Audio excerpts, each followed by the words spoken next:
नमस्कार मंडळी, घरोघरी मातीच्या चुली या मालिकेमध्ये तर बरीच उलथापालथ झाली आहे। सारंग जाणार आहे बरं का ऐश्वर्याला भेटायला आणि ऐश्वर्या त्याला गद्दार बिद्दार बरंच काही काही बोलणारे आणि सांगणारे की जा आता ती जानकी तुमचा बैल करेल आणि तुम्हाला शेतात नांगरायला पाठवेल। जा जा सारंग, आता उभ्या आयुष्यात मला तोंड दाखवू नका। पण ऐश्वर्याने हा सगळा डाव रचलाय असं ती सयाजीरावला सांगते आणि म्हणते कशी की हा जोकरच आता राणी बनवून मला त्या रणदिवेच्या घरात पुन्हा नेईल। तर प्रेक्षकांनो, सारंगने टोकाचं पाऊल उचललंय ऐश्वर्या त्याला सोडून गेलीये म्हणून। आता हे दोघे जण बोलत असतात जानकी आणि ऋषिकेश, तेव्हा अवंतिका येऊन सांगते की सारंग भाऊजी दार उघडत नाहीये। दार उघडल्यावर जानकीला आतमध्ये काहीतरी भयंकर दिसलंय। आता ते काय दिसलंय त्यासाठी तुम्हाला बघत राहावं लागेल घरोघरी मातीच्या चुली। आजचा भाग फारच भयंकर आहे। आजीबाई आल्या बरं का प्रेक्षकांनो आणि त्यांनी सारंगला मॅन्युप्युलेट केलंय, त्याच्यामुळे तर हा सगळा प्रकार घडलाय। तर बघा, सुरुवातीला आता ऐश्वर्याची आई बिचारी काळजी घेत असते तिची, पण ऐश्वर्या मात्र तिच्या आईचा हात झटकते आणि म्हणते माझ्या खांद्यावर आणि अंगावर हात नाही टाकायचा, उगाच मला तुझ्या फालतू सिंपतीची गरज नाहीये। काय पाहिजे तुला?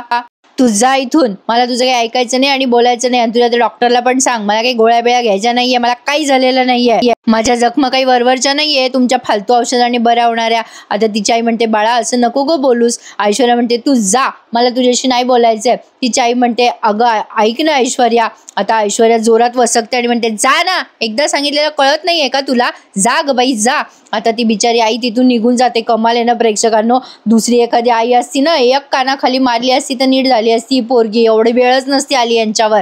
असो, पण आता सारंग पा कसा देवदास झालाय। मी आधीपासूनच म्हणत होते तुम्हाला की हे होणार आहे। सारंग आता आजीला पाहिल्या जे रडायला लागतो की विचारू नका। आता बघा, आजी लगेच त्याला जवळ घेतात आणि म्हणतात नाही रे बेटा नाही, असं रडायचं नाही राजा, पाणी देऊ का तुला प्यायला? बैस इथे बैस। आता सारंग म्हणतो आजी तुला कळलं का या घरात काय काय झालंय? आजी म्हणतात हो रे सारंग, अरे गुंडीला घराबाहेर काढलं रे या सगळ्यांनी मिळून।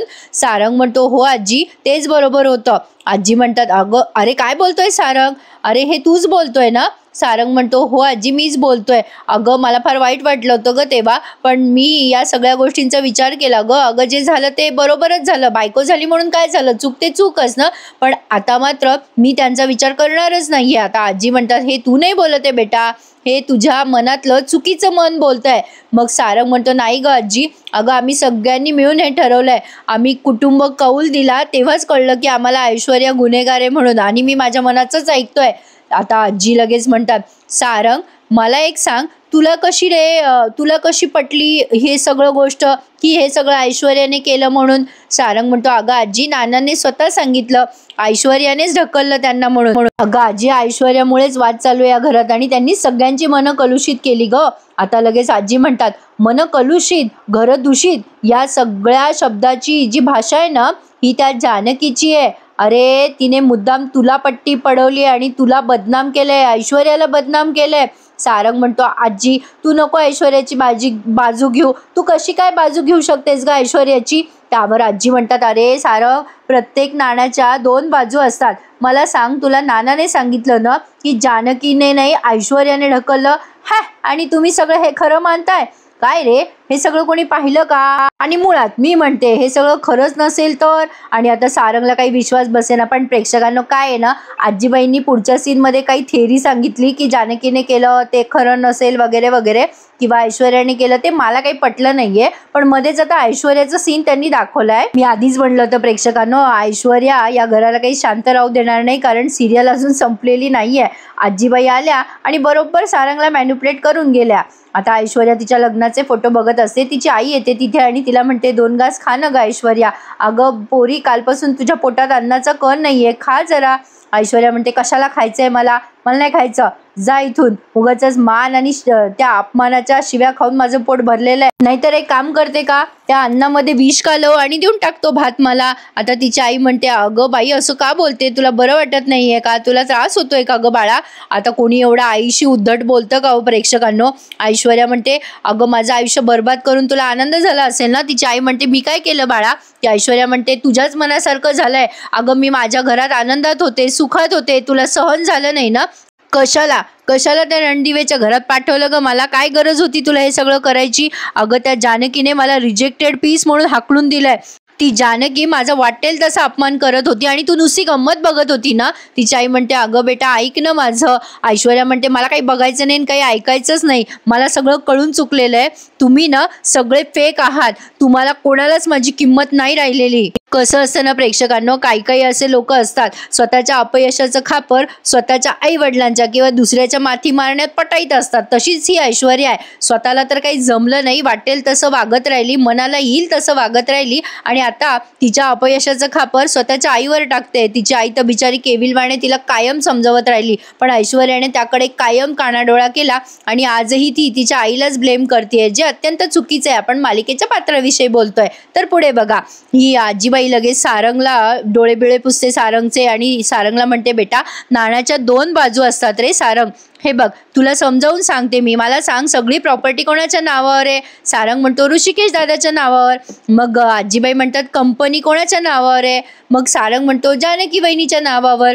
मग आजीबाई म्हणतात म्हणजे काय, सगळे हक्क जानकी ऋषिकेशच्याच हातात, बाकी कोणाच्या हातात आहे का हक्क, फक्त ऋषिकेशच्या हातात. त्यामुळे सगळी हुकूमत कोणाच्या हाती गेली, जानकीच्या. आणि हेच आपल्या नानांना कळलं असणार आहे. अरे नानांना कळलं असेल की आता आपण उतार वयात आहोत आणि त्यांच्या बायकोवर त्यांचा खूप जीव आहे आणि नानांना वाटलं असेल की जानकीने हकलून दिलं उद्या, आता आपण काय करणार, म्हणून त्याने हे सगळं ऐश्वर्यावर घातलं असणार. मग सारंग म्हणतो नाही गा आजी असं कशाला होईल, जानकी वहिनी कशाला नानाला घराच्या बाहेर हकलेल. मग आजीबाई म्हणतात अरे सारंग, अरे बाबा हे कलयुग आहे, आपण जे करतो तेच होतं. नानाने काय केलं तुझ्या लक्षात आहे ना, त्यांनी काय केलं, जानकीला तिच्या नवऱ्याला आणि तिच्या मुलीला सगळ्यांना बाहेर पाठवलं होतं, घराच्या बाहेर, म्हणजे मुद्दाम पाठवलं, म्हणजे जानकी त्यांच्याबरोबर असंच काही करणार नाही याची गॅरंटी आहे का सारंग, सांग बरं मला. हे सगळं नानांच्या लक्षात आलं असणार. जानकी फक्त त्यांनाच नाही तुम्हा सगळ्यांना बाहेर काढेल बघ घराच्या, तेव्हा काय होईल. अरे याचा विचार नानांनी केला नसेल का, अरे निश्चितच केला असेल. त्यांना लक्षात आलं असेल की जानकी असं करेल, त्यांना भीती वाटली असेल जानकीची, म्हणून त्यांनी ऐश्वर्याचं नाव घेतलं असेल आणि सगळ्यांनी मिळून अरे घराबाहेर काढलं तुझ्या बायकोला. सारंग ही नाण्याची दुसरी आणि खरी बाजू आहे. सारंग म्हणतो नाही नाना असं का करतील. आजी म्हणतात का नाही करणार, ऐश्वर्या जर गुन्हेगार होती तर नानांनी जानकीकडे बोट का राखलं. बघितलं ना प्रेक्षकांनो, त्यांनी या प्रश्नाचं उत्तर अनुत्तरितच ठेवलंय. आजी सारंगला म्हणतात याचं उत्तर आहे का सारंग तुझ्याकडे, नाही ना, म्हणूनच सांगते रे बाबा, दिसतं तसं नसतं आणि म्हणूनच जग फसतं. सारंग लक्षात ठेव, तुझ्या जगामध्ये फक्त शेती आणि माती एवढंच नाहीये रे बेटा. अरे बेटा या आपल्या ऐश्वर्याने या मातीला सोनं केलं रे, तिने तुझं स्वतःचं असं स्थान तुला निर्माण करून दिलंय सारंग. अरे माझ्या गुंडीने कायम तुला स्वतःचं स्थान दिलं रे, ती कायम तुझ्या सोबत उभी होती सारंग. अरे ती भांडली असेल तुला, बोलली असेल, पण ती कायम तुझ्या बाजूने उभी होती ना. या क्षणाला तिला कोणाची गरज आहे सारंग, तुझी गरज आहे. अरे यार आजी कायच्या काही बोलतात या सारंगला आणि हा कस काय ऐकतो प्रेक्षकांनो. आजीबाई म्हणतात तिला एकटं सोडू नकोस, तुमच्या दोघांची टीम आहे की नाही, लक्षात ठेव सारंग. तिच्या नावापुढे ती कोणाचं नाव लावते, ऐश्वर्या सारंग रणदिवे, त्यामुळे काय चूक काय बरोबर. सारंग लक्षात घे बेटा, असं म्हणून त्याच्या गालावर हात ठेवतात, त्याला मॅन्युप्लेट करतात आणि निघून जातात. खरं तर यावेळेला सारंगने त्याची सत्सद विवेक बुद्धी जागृत करायला हवी होती, पण असो काही लोक असतात असे प्रेक्षकांनो जे कायम दुसऱ्याच्याच डोक्याने चालतात, दुसऱ्यांच्या कॉप्या करून वागतात, असं होतं. त्यामुळे सारंग जरा याच प्रकारात मोडतोय. पण कालचा भाग जरी मी दिला नसेल ना तरी मी या मालिकेच्या कायम अपडेटमध्ये असते. काल ऋषिकेशने एक सुरेख वाक्य बोललं जे मला फार पटलं प्रेक्षकांनो. जेव्हा जानकी म्हणते ना, हा सौमित्र पण म्हणतो दादा अरे आपला सारंग खूप भोळा आहे, तेव्हा ऋषिकेश म्हणतो कशाचा भोळा आला, त्या ऐश्वर्याने पक्का तयार केलाय त्याला. मला ऋषिकेशचे वाक्य फार आवडलं आणि ऋषिकेशचं वाक्य हे अत्यंत बरोबर आहे प्रेक्षकांनो. तुम्हाला काय वाटतं मला कमेंट करून नक्की कळवा. म्हणजे सारंग मुळातच आगाऊ आहे, त्याच्यामुळे त्याला ऐश्वर्याचं वागणं बोलणं पटतं. तो त्याच्या स्वार्थापुरतं घेतो, बाकीचं सगळं अगदी सोयीनिशी सोडून देतो ना.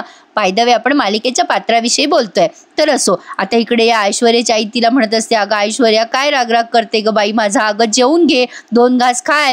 पण ही बाया कशाची ऐकते आईचं? नाही, ती काही ऐकत नाही. त्या म्हणत असतात तुला भूक लागली ना म्हणून चिडचिड होते, खा ना. ऐश्वर्या म्हणते तुझी इच्छा आहे ना मी खावं, ठीक आहे खाते ना मी. आता तिने तिच्या लग्नाचा अल्बम काढलाय आणि त्यातले एक एक फोटो घेऊन ती फाडते आणि चक्क खायची ऍक्टिंग करते. बघ खाते खाते मी. आता तिची आई घाबरते ना या बायाचा अवतार पाहून. आता ती तिच्या आईला अशी दाखवत असते, बघ खाल्लं मी खाल्लं. काही अर्थ आहे का प्रेक्षकांनो या ऐश्वर्याच्या वागणुकीला? अरे यार हिला कोणीतरी दाखवा रे दवाखान्यामध्ये. हिच्या वरच्या मजल्यात थोडासा प्रॉब्लेम आहे प्रेक्षकांनो. आता काय बोलू, नॉर्मल माणूस असं कुठे वागतं का? आता जे दाखवले त्यावर बोलते बरं का मी. आता तिची आई घाबरून तिच्या बापाला जाऊन सांगते, अहो बघा ना पोरगी कशी करते, येडेवानी करते ती, तिला दवाखान्यात न्या. अहो नाही तर तिला भूताने झपाटलं असेल. पण तो सयाजीराव ऐश्वर्याचाच बाप, तो म्हणतो नाही नाही माझ्या पोरीला काही झालेलं नाहीये, तिला या रणदिवे फॅमिलीमुळे त्रास होतोय. माझ्या पोरीला झालेल्या त्रासाची किंमत आता बराबर वसूल करणार मी. त्या रणदिवे घराला काही सोडत नसतो मी आता. असो, आता सयाजीरावाने ठरवले बदला घ्यायचा. जो ऋषिकेशचा अंदाज होता तो बरोबर ठरलाय. इकडे जानकीबाईने सगळी तयारी केली आहे रामनवमीच्या उत्सवाची. जानकी ओवीला आता गोष्ट सांगत असते रामाची. या सगळ्या जणी कौशल्याचा राम हे भजन गात असतात आणि जानकी ओवीला सांगते की श्रीरामांचा कौशल्याच्या पोटी जन्म झाला आणि ते तुझ्यासारखेच खोडकर होते असं ती ओवीचा कान पिळून सांगते. कारण ओवीने मध्येच प्रसादही उचललेला असतो ना. मग आता जानकी गोष्ट सांगते, तुझ्यासारखाच हट्ट धरला होता श्रीरामांनी चंद्र हवा म्हणून. मग ओवी म्हणते मग काय केलं त्यांच्या आईने? मग जानकी सांगते, अगं त्यांची आई हुशार होती, शेवटी आई ती आईच असते. त्यांच्या आईने आरशामध्ये त्यांना चंद्राचं प्रतिबिंब दाखवलं. यांच्या गोष्टी सुरू असतात तेवढ्यात शरयू येते तिथे. शरयूचं छान स्वागत होतं. शरयू म्हणते, अगं बाई ओवी मस्करा लिपस्टिक काय छान तयार झाली आहेस ग. जानकी म्हणते तिच्या काकूने तयार केलंय ना तिला म्हणून. आता ओवी अवंतिकाच्या जवळच असते. आता यांनी रामनवमीचा उत्सव खूप छान धूमधडाक्यात साजरा केलाय. आता सगळेजण गप्पा छप्पा करतात, हसी मजाक मस्त चालू असतं. आजीबाई आल्या आल्या शरयू विचारते, आजी कधी आली तू, काय आली? सुमित्राबाई म्हणतात, आता बाई कसं माझं घर भरलेलं वाटतंय. तेवढ्यात गुरुजी आलेत. आल्या आल्या ते विचारतात सगळी तयारी झाली का? मग लगेच यांनी प्रत्येकाने आपापल्या जागा घेतल्यात आणि आता तिथे जानकीने कौशल्याचं वगैरे गोष्ट सांगितलेली असते ना, त्यामुळे जरा ऋषिकेश भावुक झालेला दाखवला त्यांनी. जानकी आणि ऋषिकेश रामजन्माच्या पूजेसाठी बसतात. तेवढ्यात सारंग येतो खाली पूजेसाठी आणि त्याला भास होतो ऐश्वर्याचा की ऐश्वर्या सुद्धा जानकीसारखी छान तयार होऊन आली आहे, आवरून सावरून आली आहे. आणि सारंगला विचारतीये कशी दिसते मी सारंग? सारंग म्हणतो खूप छान दिसते ऐश्वर्या. ऐश्वर्या म्हणते चला पूजेला उशीर होतोय ना. आता हे सगळं त्याने व्हिज्युअलाइज केलेलं आहे, इमॅजिन केलंय, त्यामुळे त्याला प्रेक्षकांनो यावरून कळतं की सारंग ऐश्वर्याच्या प्रेमामध्ये अगदी नाक तोंड बुडेपर्यंत बुडलेला आहे. असो, तर आता पूजा चालू असताना याला काही विदाऊट ऐश्वर्या तिथे बसावं वाटे ना, कारण सगळ्यांच्या बायका आहे, याची एकट्याचीच बायको नाहीये. त्यातून आजीबाईने मॅन्युप्लेट केलंय म्हणल्यावर तो कसा बसेल तिथे? त्यामुळे त्याला कसं तरीच होतं, असं जेलेस होतं का तगमग होते माहीत नाही, पण तो तिथून निघून जातो. तर असो, या कोणालाही सारंगची उणीव भासली नाहीये हे एक नवलच. शरयू खुश असते. शरयूच्या हाताने आता पाळणा वगैरे म्हटला जातोय. शरयू पाळणा हलवत असते तेव्हा आजीबाईंना काही यांच्या घरचा आनंद सहन झालेला नाहीये. आजीबाई मध्ये इंटरप्ट करत म्हणतात, बस झालं आता उत्सवाचा पाळणा हलवणं. काय ग ए शरयू, अगं तुझ्या घरात कधी पाळणा हलणार? आजीबाई इतकं खोचक बोलल्यावर कोणाला बरं वाटणार? असं चार चौघात बोलावं का कोणी की बाई तुला कधी बाळ होणार? काहीच्या काही दाखवतात प्रेक्षकांना मालिकेमध्ये. असो, पण आजकाल असं डायरेक्ट समोर बोलायला घाबरतातच लोक. शरयूला ते ऐकून फार वाईट वाटतं आणि शरयू निघून जाते. पण आता मात्र सुमित्राबाई बोलतात, अगं आई काय केलंस ग तू, हे कशाला बोललीस शरयूला? आता आजीबाई म्हणतात, काय बोलले मी, बरोबर तर बोलले, चुकीची काय बोलले? त्यावरती सुमित्राबाई म्हणतात, तुला पोचच नाहीये काही आई, सणासुदीच्या दिवशी असं बोलावं का? जानकी म्हणते, आजी खरंच तुम्ही जे काही बोललात ना आम्हाला अजिबात पटलेलं नाहीये. कशाला माझ्या नंदेचं मन दुखवलं तुम्ही? मी आलेच आई, शर्वरी वंचकडे जाते. आता जानकी शर्वरीला समजावून सांगायला जाते. मग गुरुजी विचारतात, कोण हलवणार आता पाळणा? मग सुमित्राबाई म्हणतात, आमची शरयूच हलवणार, थांबा जरा. पण अवंतिकाने टोमणा दिलाच आहे आजींना. अवंतिका म्हणते, आजी तुम्ही असं कसं बोलू शकता हो, एक बाई असून दुसऱ्या बाईला? किती वाईट वाटलं असेल शरयूताईंना. आजीबाईला कुठे यांचा आनंद सहन होतो. आजीबाई दरवेळेला मिठाचा सोन्याचा खडा टाकायला येतातच. असो त्यांचं स्वागत होतं हे नवलच. तर आता ही शरयू बिचारी लागते रडायला. मग जानकी जाते तिच्या मागे मागे तिला समजून सांगायला आणि जानकी छान समजवते. आता जानकी म्हणते शरयू वंश रडू नका, अहो सगळे आपलीच लोक आहेत ना. मग आता शरयू म्हणते सॉरी वहिनी, मी उगाचच इकडे आले, अगं मी सगळा तुमचा कार्यक्रम स्पॉइल केला ना. जानकी म्हणते असं का बोलताय तुम्ही, हे घर तुमचं नाहीये. त्यावर शरयू छान उत्तर देते, कसं काय माझं घर आहे ग वहिनी, जी लोक मला वाटेल ती टोमणा मारतात ती माझी आहेत का, मला मूल होत नाही हा माझा प्रॉब्लेम आहे का. जानकी म्हणते अहो हे बघा शरयू वंश, आपण प्रयत्न करतोय ना आणि मला माहिती आहे तुमचे सगळे प्रयत्न सुरू आहेत. आता शरयू म्हणते अगं वहिनी, प्रयत्नांना यश आलं नाही ना की लोक असे बोलत राहतात ग. म्हणजे एखाद्या स्त्रीला मूल होत नाही म्हणजे ती परिपूर्ण नसतेच का ग. मूल होत नाही म्हणून एखादी स्त्री किती वेगवेगळ्या सिच्युएशन मधून जात असते याची कोणाला काही पडलेलीच नाहीये का. अगं किती त्रास होतो ग प्रत्येक एखाद्या स्त्रीला. हे असे प्रश्न कोणी विचारले तर तुला मूल होत नाही, म्हणजे मूल होणार आहे की नाही या स्त्रीला, हा प्रश्न जास्ती महत्वाचा आहे. आणि नसेल होत तर लोक तिला बोलायला मोकळे. जानकी म्हणते तुमचे दादा वहिनी तुमच्या पाठीशी आहेत ना, तोपर्यंत तुम्हाला कोणी काहीही बोल लावणार नाहीये शरयूवंश. शरयू म्हणते नाही वहिनी, हे असं नाही ग, लोक बोलतातच. आता जानकी म्हणते नाही शरयूवंश, तुम्हाला कोणी काही बोलणार नाही. आणि आजीचा स्वभाव तुम्हाला माहितीच आहे किती खोचक आहे, कशाला लक्ष देता तुम्ही त्यांच्याकडे, सोडून द्यायच्या या गोष्टी, दुर्लक्ष करून बघा जरा शरयूवंश, तुम्हाला बरं वाटेल. शरयू म्हणते तुला काय ग कळणार वहिनी, तुला आहे ना एक मुलगी, अगं मूल व्हायला हवं हा विषय बाईच्या आयुष्यात किती महत्वाचा आहे. म्हणजे तिला जर मूल झालं नाही तर ती बाई मुलगी म्हणून बायको म्हणून फेल असते, तिला काही अर्थच नसतो ना. अगं माझ्या सासूबाई सुद्धा मला भेटल्या ना की त्या टोमणे मारत राहतात. आता इथे माझ्या माहेरी सुद्धा मला सगळे टोमणे मारणार. जानकी म्हणते नाही शरयूवंश, तुम्ही कधी लक्ष द्यायला लागलात या गोष्टीकडे, तुम्हीच मला सांगत असताना की कोणाकडे किती लक्ष द्यायचं ते आपण ठरवायचं. हे बघा शरयूवंश, तुमच्यामध्ये जास्ती समजूतदारपणा आहे माझ्यापेक्षा जास्ती, असं नाही करायचं. आता रडू नका बरं. जानकी छान समजवते हा तिला. हे बघा एक गंमत सांगू का तुम्हाला शरयूवंश, अहो आई होण्याचं स्वप्न प्रत्येक बाईचं. आई होण्यासाठी आपण जसं बाळाला जन्म देतो ना तसं बाळ सुद्धा आईला निवडत असतं. आणि मला खात्री आहे शरयूवंश, असंच एका गोंडस बाळाने तुम्हाला निवडलेलं असणार. आणि त्यातनं आज रामनवमी आहे, जन्मदिवस आहे आपल्या रामाचा, श्रीरामाचा. आणि इतकं छान चान्स तुम्हाला मिळतोय पाळणा हलवण्याचा, श्रीरामाचा पाळणा हलवण्याचा, आणि त्यात तुम्ही हा चान्स सोडणार का. हे बघा शरयूवंश, मला पूर्ण खात्री आहे लवकरच तुमच्या घरी पण पाळणा हलणार आहे. चला आता तुम्ही श्रीरामाचा पाळणा हलवा बरं. शरयू म्हणते खरंच असं होईल का ग वहिनी. जानकी म्हणते हो का नाही होणार, रामराया सगळं करणार. त्यासाठी या शरयूला सासरी राहू द्या म्हणावं. असं मी एक छोटीशी गंमत केली, कारण ही नेहमी माहेरीच असते ना प्रेक्षकांनो. विषय तसा सेन्सिटिव्ह आहे आणि खूपच सुंदर दाखवलाय. जानकीने या शरयूचं मन परिवर्तित केलं, तिला गोड बोलून समजवलं आणि तिला सांगितलं, तिला म्हणजे भरोसा दिला की तुम्हाला बाळ होईल, काळजी करू नका. आता ही शरयू सुद्धा निर्धास्त होऊन जानकी सोबत बाहेर जाते आणि श्रीरामाचा पाळणा हलवते आणि तिला खूप छान वाटतं. हे सगळेजण खूप छान एन्जॉय करतायत. आज ऐश्वर्या नाहीये तर असो. आता ऐश्वर्याच्या घरी मात्र भयंकर तमाशा चालू आहे. ऐश्वर्या जिथे असते तिथे तमाशा नाही, असं कधी होईल का. सयाजीरावांनी त्याच्या गुंडांना बोलवलंय आणि त्याला सांगतोय की आयशूची अवस्था बघ. आता त्या दोन्ही त्या रणदिवे कुटुंबांना मी सोडणार नाही असं सयाजीराव त्याच्या गुंडाला सांगत असतो आणि म्हणत असतो ठोकतो की नाही बघ त्यांना. आणि तेवढ्यात त्याला बंदुकीच्या ठोकायचा आवाज येतो, कारण ऐश्वर्याने ती बंदूक आधीच ऑलरेडी ढापली आहे तिच्या वडिलांची. ऐश्वर्या जानकी आणि ऋषिकेशचा फोटो फ्रेम बीम करून आणलाय तिने आणि त्या फोटोच्या काचेवरती गोळ्या झाडतीये बंदुकीच्या. तो आवाज ऐकून सयाजीराव घाबरून आत येतो बेडरूम मध्ये. आता तो गुंड म्हणतो बापरे मालक, कोणी घेतली बंदूक, आयशूताईने घेतली वाटतं. आता सयाजीराव जातो ऐश्वर्याच्या खोलीत आणि म्हणतो अगं आयशू हे काय करतेस तू, तुला कोणी दिले हे फोटो करून. त्यावर तो गुंड म्हणतो मी दिले आणून. आता सयाजीराव म्हणतो येडाय करे.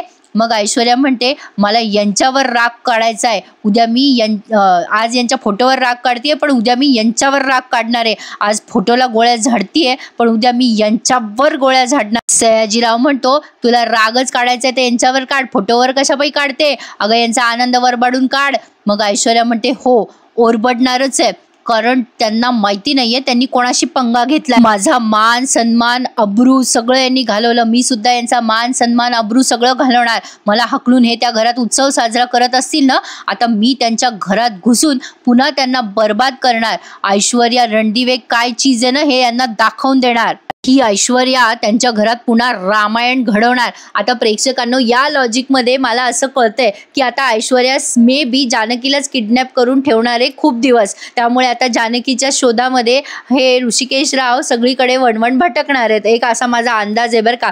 ज्या प्रकारे त्यांनी सांगितलं ना रामायण घडवणार, म्हणून मी आपलं सहज सांगतेय. तर बघा, आता ही जानकी त्या शरयूला आणते आणि आता त्या शरयूला म्हणते, चला शरयू वंश श्रीरामाचा पाळणा म्हणा बरं. आणि शरयू जरा रडक्या आवाजात म्हणते, पण खूप छान म्हणते पाळणा. बाळा जो जो रे असा पाळणा तिने सुंदर गायलाय आणि तिच्या डोळ्यात पाणी आलेलं असतं, कारण तिला स्वतःला मूल नाहीये ना, म्हणून ती जरा इमोशनल झालेली असते. पाळणा त्यांनी संपूर्ण ऐकवलाय. पाळणा गात असताना जानकी तिला मागून भरोसा देते, दिलासा देते, तिच्या पाठीशी ती उभी असते. हे सगळं आजीबाई बघत असतात बरं. सुमित्राबाई म्हणतात, कोणी कितीही आमच्या घरात मिठाचा खडा टाकायचा प्रयत्न केला ना, तरी माझी जानकी त्या मिठाच्या खड्याला खडीसाखरेसारखं गोड बनवते. माझी जानकी आहेच अशी. बाळा जानकी, तू या घराचं सोनं केलंयस ग. मग आता नाना पण कौतुक करतात. खरंय, आपल्या जानकीने घराची विस्कटलेली घडी नीट बसवली. खऱ्या अर्थानं आज आपली रामनवमी साजरी झाली. आणि अशा प्रकारे सगळेजण जानकीचं कौतुक करतात आणि सगळेजण मोठ्याने म्हणतात, जय श्रीराम. आणि आता शरयूला जवळ घेते जानकी. छान दाखवलं ना आजचा एपिसोड, पण आजीबाईंच्या डोळ्यात पाणी आलंय. यांचं कुटुंब एकत्र आलंय हे बघून.